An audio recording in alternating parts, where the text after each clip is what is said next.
في كل مرة تتكرر هذه الأمور ورجعنا لمهازل سابقة.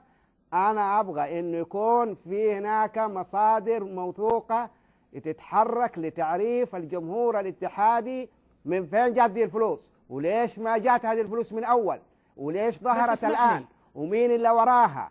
أما الكلام أننا نحن نظهر في الصحف ونخلي نادي الاتحاد أول شيء سمعته راحت على جانب القضايا الخارجية، نيجي ضاعت علينا بطولة. أنا بتكلم على مستوى الآسيوي، وأنا شايف الآن حراك جميل جدا وشيء سر، بس اللي خلى يدفع هذه الفلوس الآن فينه من أول؟